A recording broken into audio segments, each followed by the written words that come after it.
Australia is many things to many people. But whatever your story, we've all been touched in some way by our unique landscapes. Ooh! Whether you're in the middle of the wilderness, Oh my gosh. or in the heart of the city. In this series, I'll be walking across this country, Breathe it in. revealing new stories every step of the way. I come here to get homesick. Meeting locals and experts. This is bloody gold. First Australians She was taken from her country. and new Australians. Smile. Beautiful. Yasu. Yasu! I'll discover new things about places we think we know. So this is where you got sent if you were a naughty boy. Oh my God.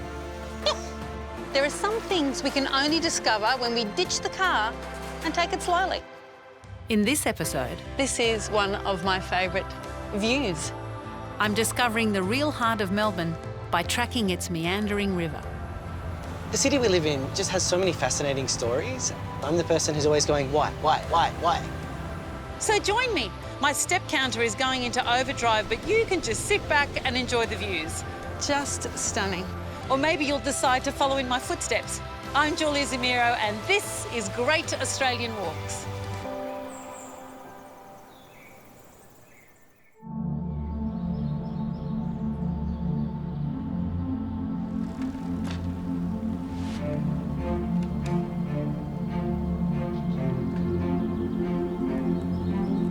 Today, I'm on Wurundjeri country.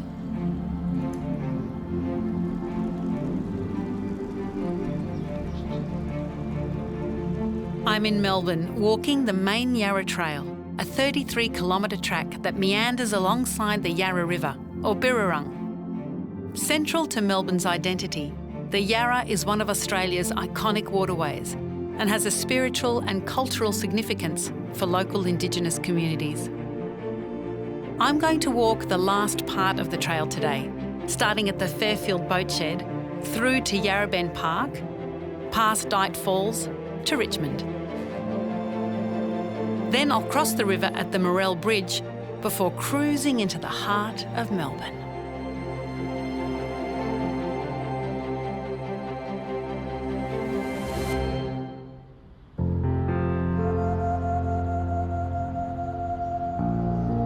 Now, there are many trails and tracks in Victoria's capital, but I thought I would explore the world's most livable city by tracing her unique waterways. Look, it's no secret. I love Melbourne. I used to live here, and not far from here, in Fairfield, where I begin my walk today.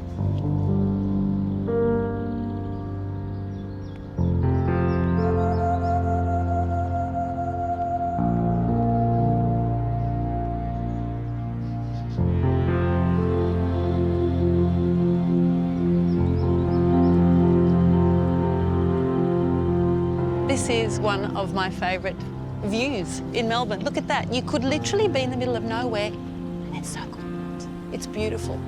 I've got to say, when I first moved to Melbourne, it really struck me what a walking city it was. And I mean urban, and also finding little jewels of areas like this in the suburbs. It was just brilliant. And it's not that you can't walk in other places, but I don't know, it just invited it. Plus, I didn't drive back then, so I was thrilled to be able to walk everywhere you can imagine.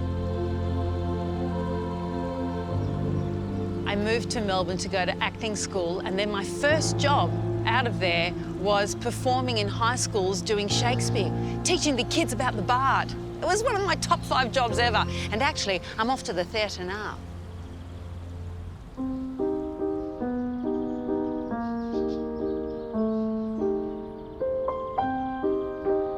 This is the jewel in the crown of this walk, I've got to say. Especially for an actor. I'm like a moth to a flame. Oh, yes, I am. Shakespeare? Don't mind if I do. Queen Margaret from one of the history plays that I can't remember? Whatever. If you stand here on this magical spot, it's like a natural microphone. Queen Margaret. Brave warriors, Clifford and Northumberland, come. Make him stand upon this molehill here, that wrought at mountains with outstretched arms, yet parted but the shadow with his hand. What? Julia. Yasu. Yasu. Welcome. Oh, Welcome to Melbourne's only Greek amphitheater, styled on Epidavros. A Greek hug? Greek hug. Mwah. I love Good to it. see you.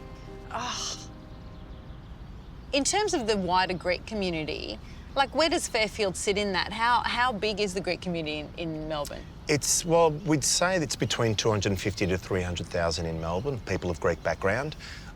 It's a vibrant community. It's a community that we all thought might stop with the mass migration in the 50s to the 70s, but it didn't. It restarted soon after the GFC hit Europe in particular, and we had well over 70,000 people of Greek background, many of them Greek citizens, who made the journey back to Australia. So there's a fluidity in terms of what goes on between this country and the rest of the world, and in particular Greece. For some reason, even though 80% of them who arrived in the 50s and 60s hadn't even finished primary school or secondary school, had a deep understanding and relationship with education and really emphasised that point on their children, so that culture and performances and theatre, including this amphitheatre, is an important part of the way we see the world and the way we see ourselves.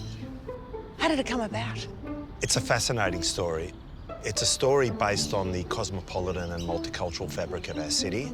It's a story that started with the first Greek migrants coming to this part of Melbourne.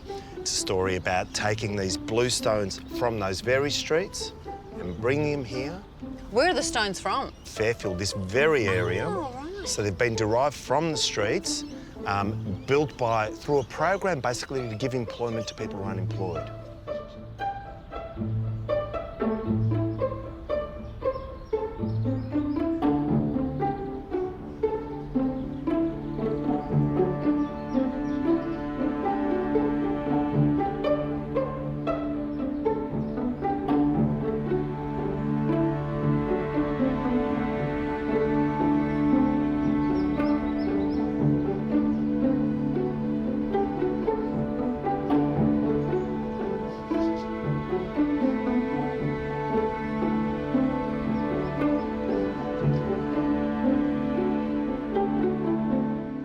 Why was it almost lost?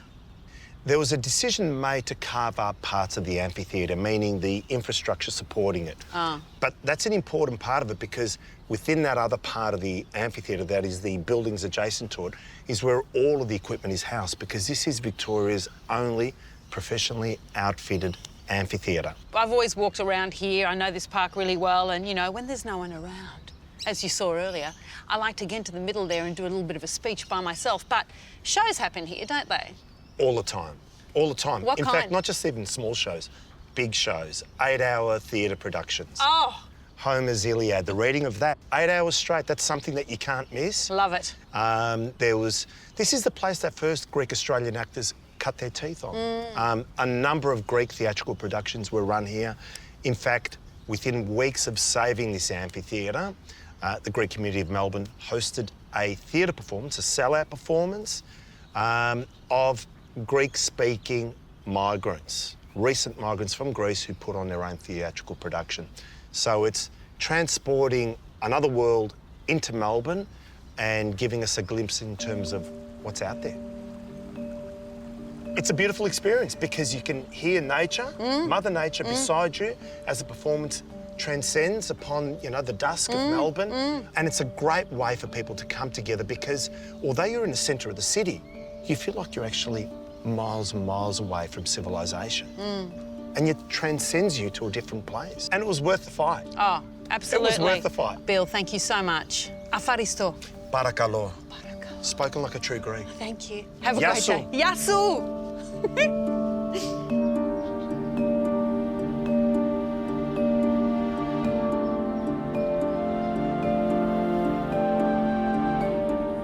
This is why I love Melbourne.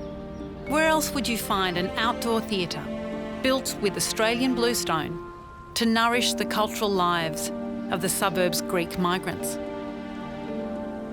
It's a great example of that amazing Melbourne spirit that recognises the importance of these things and fights to keep them. I hope the rest of my walk feels like this. Next stop is Yarra Bend Park.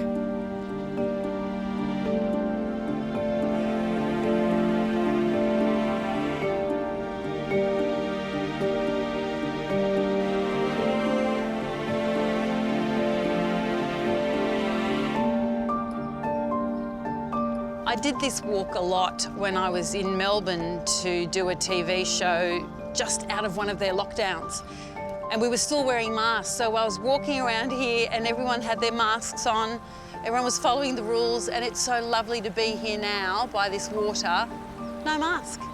And I used to come down here, it's such a beautiful little alcove, and think, does anyone swim here? I'm gonna ask.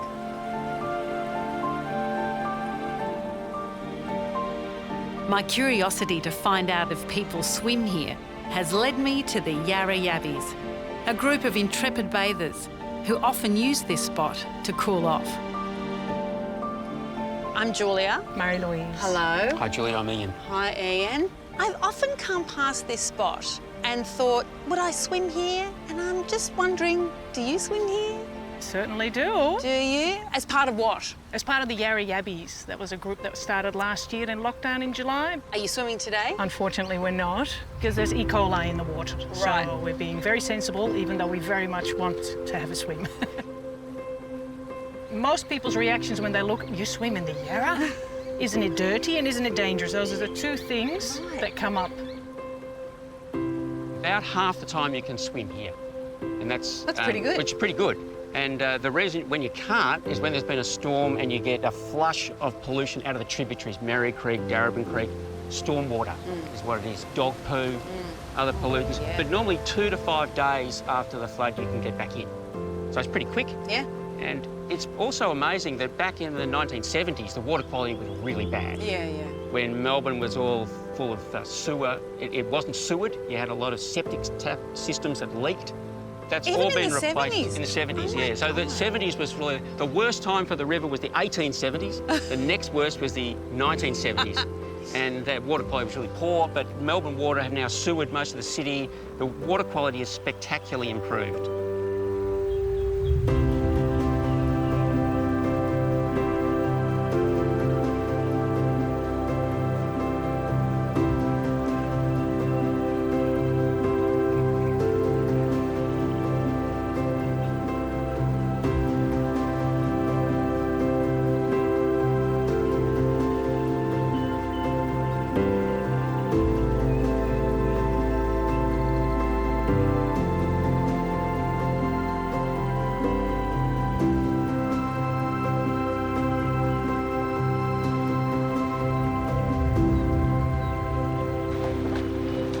So if people are swimming here now, I'm assuming there was a time in the past where people were swimming here. Is there a history of it? Well, Indigenous people swam here for thousands of years, but for Europeans, 1906, they established, at this point, the Deep Rock Swimming Club, and there were about 600 members. It was huge. And at the time, there were no trees here, it was all bare, but there were people swimming, they were doing carnivals, and probably the most exciting moment of that was in 1918, when if you look across at the cliffs here, Yeah, they're there was the famous dive. And it was a Solomon Islander gentleman called Alec Wickham. When they did the dive, they sort of called him Prince Wikiyama. But there was a big tower built over here, and it's uncertain how high it was, but he dived off it, and if the height they say he dived from is true, which was 62.7 metres, it's the highest dive ever. It's the world record at the moment is 52.7 Wow. metres. I'm not quite sure it was that high, but it was high. Wow. And he did a really good job and survived. And there were between 50 and 70,000 people Oh my watching God. him dive. You are joking.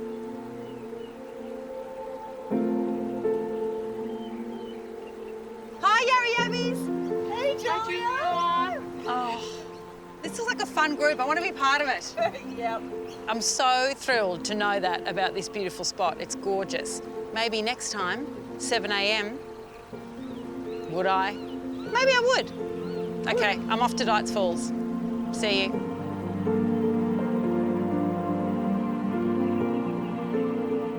I loved hearing some of the history of Melburnians using the river to enjoy themselves. But this area hasn't always been a fun place.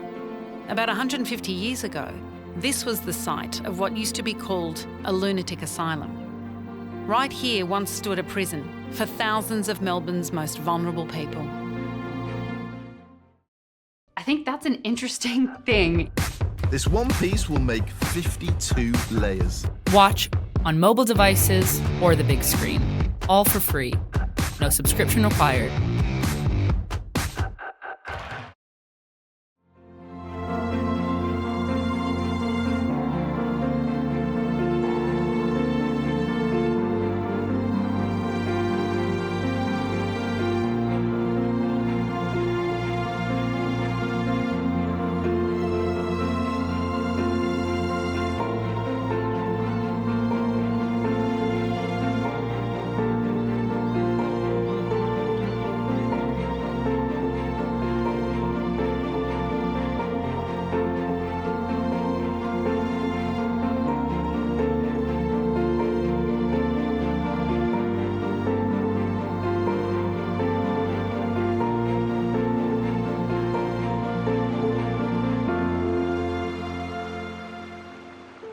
Look at this, isn't it gorgeous?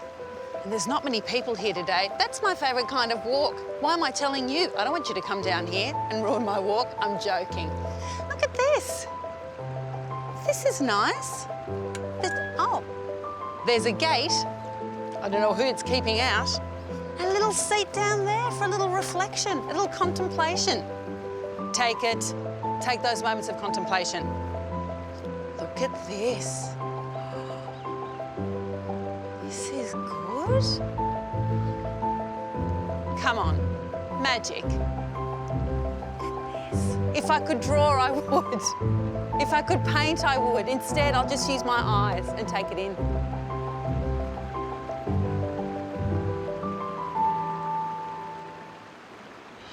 There's something about water moving, isn't there?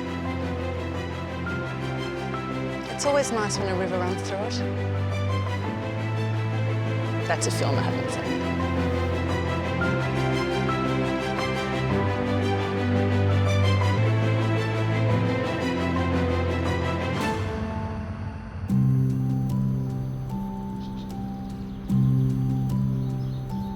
I'm a few kilometres into my journey, just around the corner from Yarra Park, where I met the Yabbies.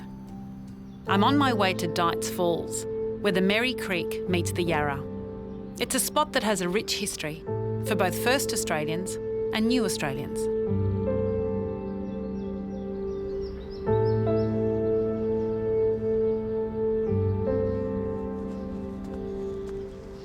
I'm a bit further along now where the Yarra River meets Merry Creek, and I'm going to meet with someone who's going to be able to explain to me the significance of this place and this river to the Wurundjeri people of the Kulin Nation, and to us, actually. We should know too.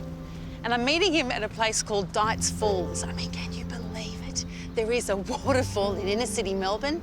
And look, when I say waterfall, maybe I mean a weir. Hi, Bill.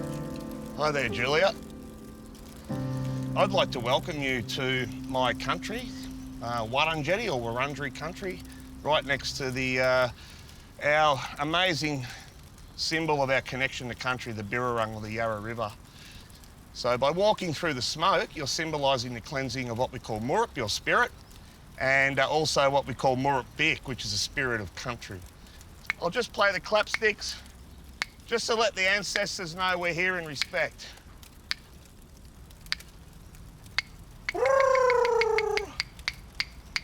Wurundjeri Wurundjeri Bik, welcome to Wurundjeri country. Thank you so much, Bill. Should we go and sit down and have a chat? Yes, no problem at all. It's like it was ready-made for us. Yeah. Look at this.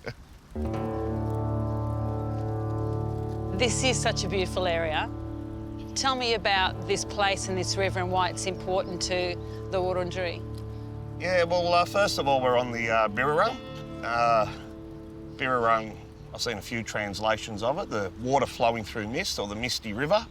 Birrarung Ma in the city there, the park, is the banks of the Misty River. So it's our, in my cultural perspective, it's our physical and spiritual connection to this land where I guess you could say my ancestors and our culture today, the physical connection relates to its resources that it provides, and spiritually we are connected to the energies of the earth and gifts from Bunjil, and water and fire being the two main gifts from Bunjil, our creator. Yeah, so tell me a bit more about Bunjil. He's your creator?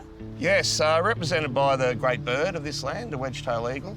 I call it what Bunjil gave us, the land to care for, life to enjoy and the laws to live by. Yeah, and Bunjil's also symbolises a moiety or totem of our country, where people would utilise animal symbols to distinguish their relationships to one another. So tell me about what it would have been like living here. From where we can see, you know, would there have been fishing? What would have gone on? Yeah, well, where we are here at Dights Falls, the weir itself, which isn't too far from here, was actually utilised as a crossing place as part of the songline. So the songlines was a Aboriginal way of transmitting information over great distance. And wherever you could cross a river without swimming or using a canoe, there was always some sort of ceremony or gathering significance to that area. The rapids themselves, I believe, may have been used for a fish trap. Tell me about Billibellary. A lot of people may have seen a very famous drawing of John Batman, considered the founder of the city of Melbourne today, and an Aboriginal man wearing a possum skin cloak. Now, that Aboriginal man is Billibellary. He was, I believe Billibellary was a songman, and in traditional culture, he's the knowledge keeper. He's kind of like your Google of today. Anyone wants to find any information, you go to the songmen. You know, so Billibellary was in charge of this part of the river, pretty much all the way down to the mouth of the river, all the way up to what we call Curramyulluk, which is now called the Plenty River, a little bit further upstream. So he was the man in charge to meet the first Europeans' arrivals in an official capacity, I guess. But I guess the symbolism of that meeting was a real clash of two different worlds, the European mindset of land and the Aboriginal mindset of country, and those two cultures clashing right there in 1835. And the outcomes of that was John Batman's people very much flourished, especially shortly after. Gold was found all over Wurundjeri country and beyond.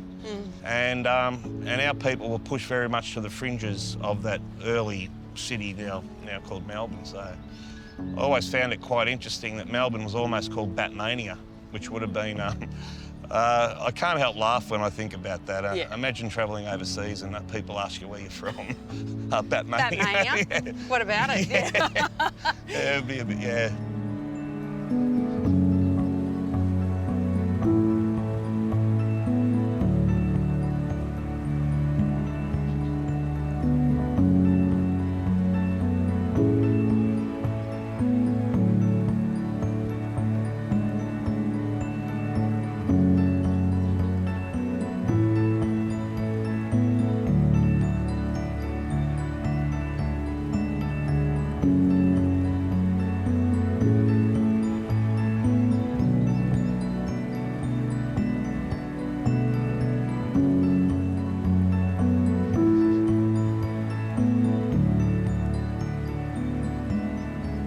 Through the government records, every time they counted a census of our people, they were depleting every time. So my understanding's in 1863, so only 28 years after that meeting between Billibellary and John Batman, there was only 18 Wurundjeri people recorded, and our northern neighbours, the Birrarung, only had 22 recorded on that government census. So that was, I guess, when we hit rock bottom concerning population. It's terrible. This is awful. Yes, well, you know, we're almost And you're here. You Yeah. know, it's like, it's incredible that you're here. Well, I've got to thank me nan for that, because she met an Irishman named Paddy and had 16 kids. So we've got a pretty big family thanks to nan. My God, that's amazing. Bill, thank you so much. It's so great talking with you. And what are these for? When you get offered the local vegetation of the area, it symbolises that you can use the sacred resources. So those resources are our plant, our animal and our water. And as part of the welcoming people to country, or being the hosts of our visitors, one particular aspect that a lot of visitors would have enjoyed, I think, was the first 2 days of you coming on the country, we would sort of be the hosts and offer you, we would give you food and water until you sort of rested up a little bit. So I'm going to offer you the leaves as a symbol to being welcomed and being able to access our resources, but always sustainably. Always sustainably, I promise. Yeah. Thank you. Thanks so much, Bill. Lovely to meet you. No problem. Nice to meet you too.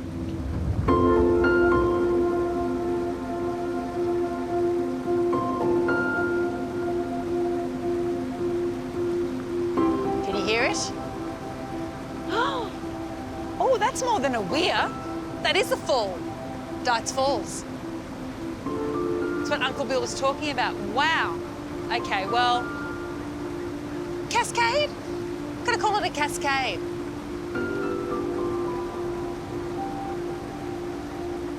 All right, well, I've got my beautiful leaves to carry with me. But also, don't forget, sun protection. No one is immune. You think you are, but you're not.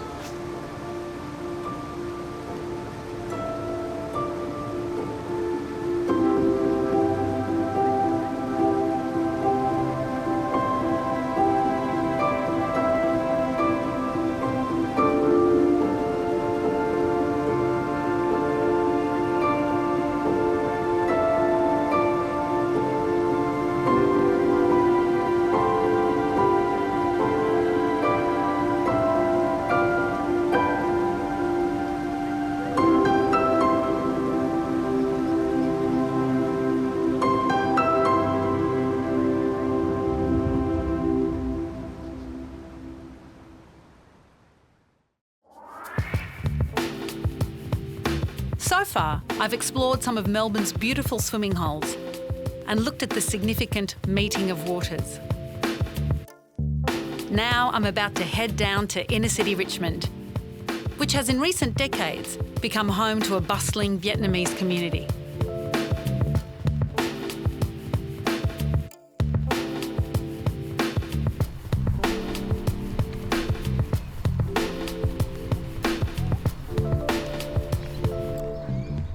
Did you know that Richmond was voted 10th coolest suburb in the world? Apparently it's the coolest in Australia. Well, I'm going to meet someone down here in Richmond who discovered the Yarra and herself during those gruelling months of lockdown. Diana Nguyen is an actor, TV writer, comedian and playwright. She grew up as part of Melbourne's large Vietnamese community, which has a strong presence here in Richmond. Diana, we are walking along the Yarra here through Richmond.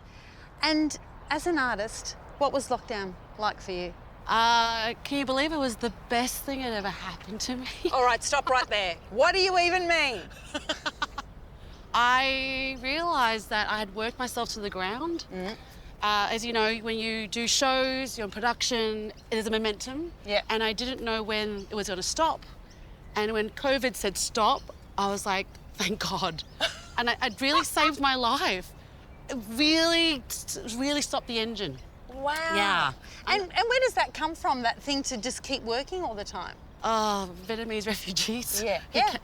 And you know, my mum and my dad came here with nothing. And we just hustled. And you can see from the Vietnamese community, Richmond, Springvale, Footscray, they were so self-reliant that they didn't need anyone else to do the work for them. They just did it. And so they created their own engines. And so I kind of absorbed that generationally and became my own empire, if that makes sense. She became her own empire. I love that, the Diana Empire. So you're on these walks every day. What's going through your head? Well, 5 kilometres is really short ball. All you could do is go around in circles. I realised while lying in bed and walking, because we had the time restrictions as well, we couldn't just walk for 8 hours, that I needed to take care of myself. And I was the #1 priority. Healing this person who'd been running this machine. And it didn't take 1 lockdown, but 6 lockdowns. 6? So you used every lockdown very well. I did. Wow. Yeah. All along this beautiful river. Yeah, and I also used it as a dating app as well.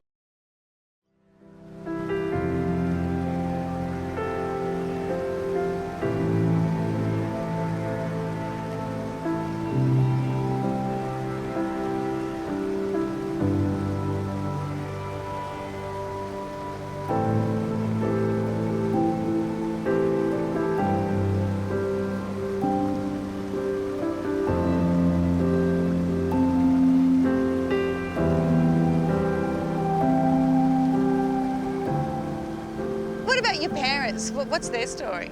Mum and Dad came by boat in 1980s, fell in love, and then popped out 3 daughters. And I'm the eldest, Princess Diana. Did they name you after Diana? They did. And my sisters are Princess Anne and Princess Sarah Fergie. Oh, you're joking. Not joking. No, you're not joking. Would you hang out in Richmond as a family? During growing up in the 90s, and because our communities were really fresh and new, each suburb, so Springvale, Richmond and Footscray, had their Lunar New Year festivals, but we called them Vietnamese New Year because it was Vietnamese music. And Richmond on Victoria Street would be shut down for a whole day, and you would have everyone converge to Richmond, and parents would sit down and watch concerts for 8 hours because it was the only time they got free music access. In their language. Yeah, in their language. And so we were all hanging out here. Parents would give us $20 and go play games, but the parents would all sit around the stage listening to their music. And so Victoria Street with their nem noongs, which is the pork skewers, like I just remember that was the flavours. And the sound, it was just chaos. It was like Vietnam on one day in Richmond. Unreal. What I love is that this path for you, Diana, became, you know, dating app, exercise and creative workshop because you bloomed in this time. I did. Let's start with the dating. Yes. I can't imagine going on a date in the broad daylight with no alcohol. And a mask on. Oh, no. Was fully protected.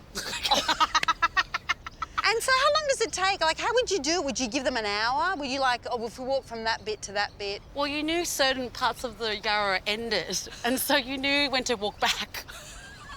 We're going to start here. Yeah, if the water circulation stopped, you would go back the other way. Brilliant, brilliant. And a bit of a, all right, not even kiss, what are you doing? Like, thank you, Yeah, lovely, bye-bye. So you were just like, nah. No, and the reason why I was like really fast on the notes is that I knew what I wanted, and I knew that I wanted to give myself to someone, but I wanted to make sure that I was comfortable with them. And because you could be in a bubble with someone, so if you matched them and hooked up with them, you'll be stuck with them for 3-4 months or how long this lockdown was. So I was just very adamant, no. But yeah, the reason why I did all this walking was that I wanted to get this circulating and my body exercising as well. Amazing. So it was a win-win. A win-win. Thank you so much, Diana. Lovely to speak to you. You too. Beautiful lady. Gorgeous. All right, I'm going to find a coffee. See you.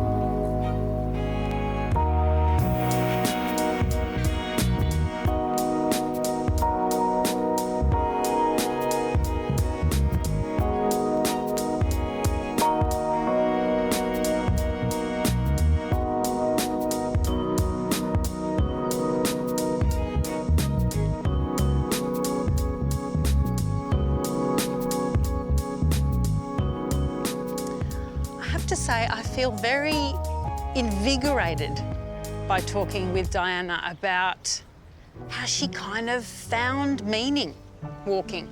At its best, that's what walking should be, but really had a good, long, hard think about things. Come on, everyone. If you need to take a moment and have a good, long, hard think, walk. Come with me.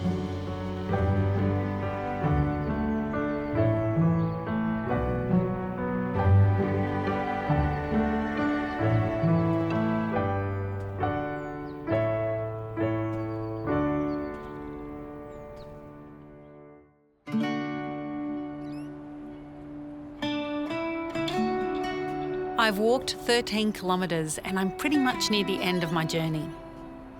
I'm coming up to the city of Melbourne. Morell Bridge, built in 1899, is one of the many bridges that span the Yarra.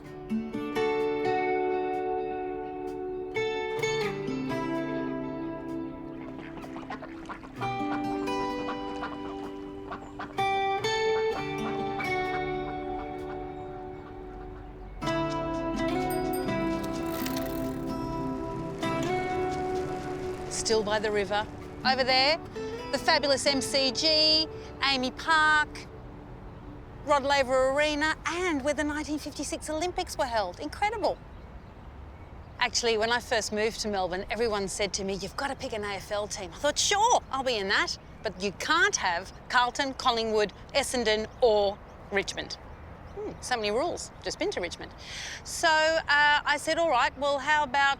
they said Sydney Swans. I said, I don't want the Sydney Swans. Just because I've come there, I want to get a Melbourne team. So then they've gone Brisbane Lions. Technically, originally Fitzroy. That's where I lived. And Mum is a Queenslander. Plus, the Brisbane Lions sing their song, you know, the little jiggity-jig anthem, to the French national anthem, La Marseillaise. I thought, perfect. But they were on top of the ladder. And you can't choose a winning team. There's nowhere to go. You can only go down. So I went to the losers, Western Bulldogs. Red, white and blue colours, perfect. But by then, I don't know, by then I just lost interest.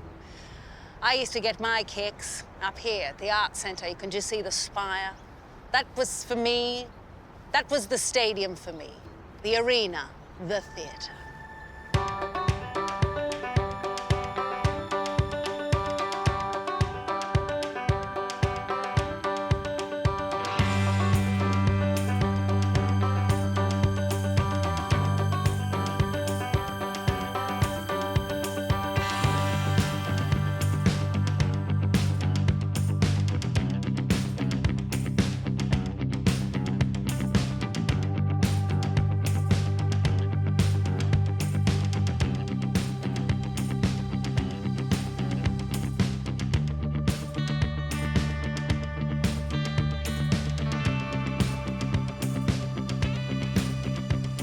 Now, I may not be a fan of sport, but I am a fan of trees and keeping in touch with friends. And who knew you could do both? Come with me.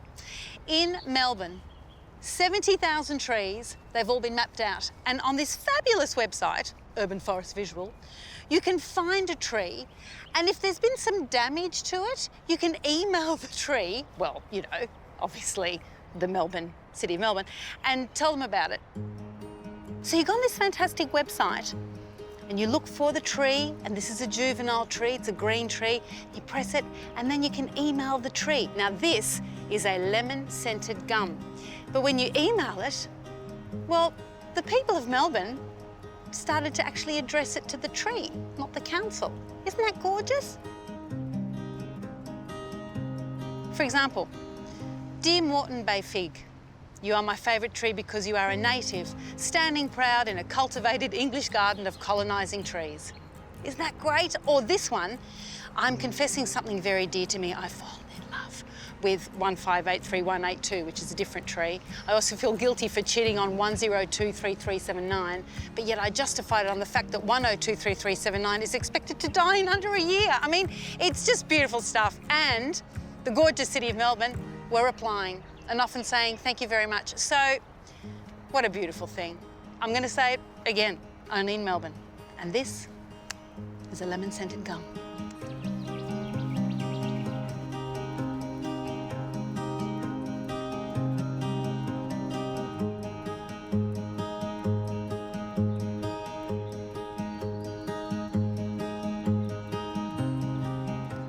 Yes, Melbourne, a little bit of rain. Oh, it's a cliche because it's true.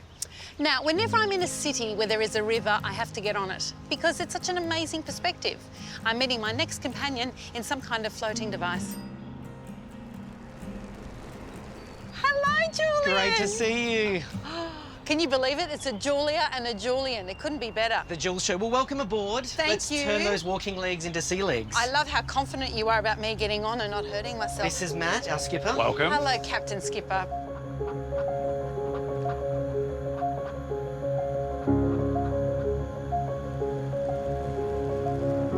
We're moving, Julian. We're doing it. Now, Julian, tell me how you got to where you are. You were an engineer with Engineer Without Borders before COVID. That was my kind of career, and I was running study tours, taking uni students across Asia. Beautiful work, because, you know, you can learn heaps in a classroom or a lecture theatre, but so much more when you're out in the field, getting your hands dirty in fascinating places across Asia. Absolutely. And then COVID hits. COVID hit hard. And what, you thought, well, I've got to come back? Yeah, so like a lot of businesses and industries, I couldn't get out and about, but I really love the education thing, telling stories, and finding ways to, share some knowledge. So I picked up a camera, learned how to edit, and started making YouTube videos. And you've got this great channel where you talk about Melbourne. Yep. Through design, through everything? Yeah, so the city we live in just has so many fascinating stories, and so much of it is there for a reason. They often don't know what the reason is about why streets are where they are, what the design and shape of things are. And I love to just kind of scratch the surface. I'm the person who's always going, why? Yeah, well, we need more of you. These days I'm actually doing research into how do we make our cities more livable. And a big part is how do we make the streets for people more than just for cars? Because, you've been through some big walks. A big part is just getting away from traffic, getting into somewhere green, somewhere quiet, somewhere where the air is just nicer. What's your take on how clean the Yarra is? At the start of the Yarra is beautiful and clean and you can swim. It's not recommended down here, but there is one time a year when people get wet in the Yarra, and that is the Birdman Rally, which is a great Melbourne event. And I was a birdman one year. Isn't it like you've got to dress up and it's a stunt? You've got to run and jump off Correct. You've got to something? build your own human-powered aircraft. So you get a few friends together, you go down to Bunnings, you go to the plumbing aisle and build this 7-metre craft. So you're kind of building it in the Bunnings. You want something that's big and light, and this guy walks by and he sees what we're doing. He's like, Birdman Rally? We're like, Birdman Rally. Unreal. Strap it to yourself, and then, just around here, actually, they build a big stage, and you jump and see how far you can go. Here we go! And everyone just laughs at you as you get soggy and wet.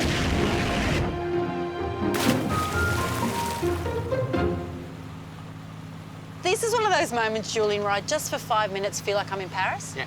Do you know what I mean? Just You get a- that little just a moment, taste of just a little Europa. taste. We're just in Paris now, just for a moment.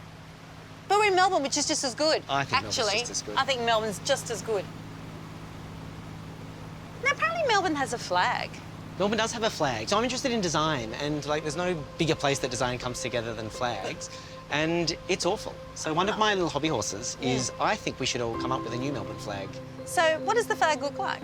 So this is the current Melbourne flag. Oh my God. So you can see it's a bit dated. You can see that there's what looks like a dead sheep. There's a whale for whaling, a ship and a cow, and a crown. Oh my God. It just doesn't feel very Melbourne of today. Any ideas of what you'd like it to look like? I think, what do you think the stereotypes of Melbourne are that you'd like to see on a flag? Oh, well, it'd be a cup of coffee, surely, Just wouldn't a it? coffee? Just be a sort of like a flat white, Yeah. a nice strong flat white Yeah, with yeah. some kind of little biscuit on the side.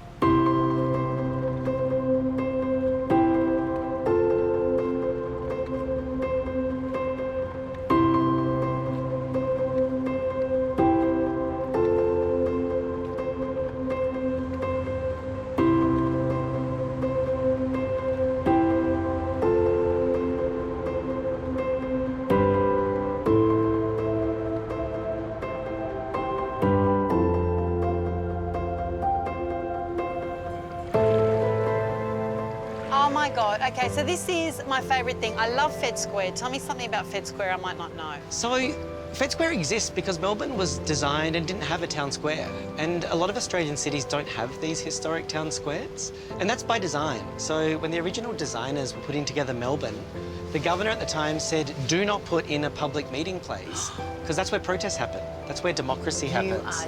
So they saw it as a threat to their power. So they deliberately didn't put these squares in some of the big cities of Australia. So Fed Square is our attempt after a couple of hundred years to try to catch up and have a public space to watch Eurovision or watch the World Cup. Exactly, and also that's often where demonstrations will finish. You might finish Absolutely. there, you might start at the library and come down, or at Trades Hall. That is amazing. And tell me about the special air conditioning system.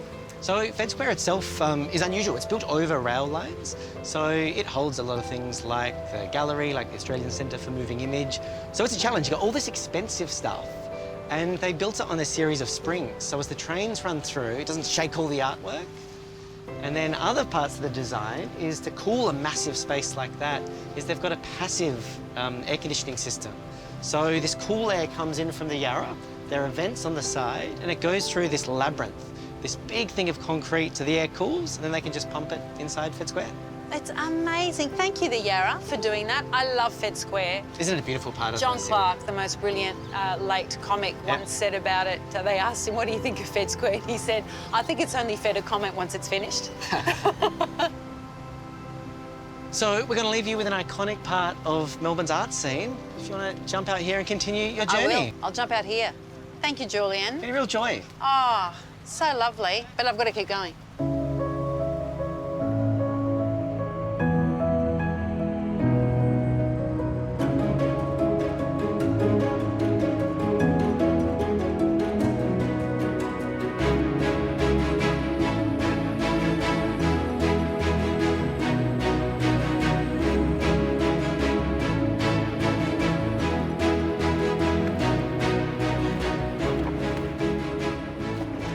People think of the Yarra, they think about the bit that's just in the city, but it's so much more than that.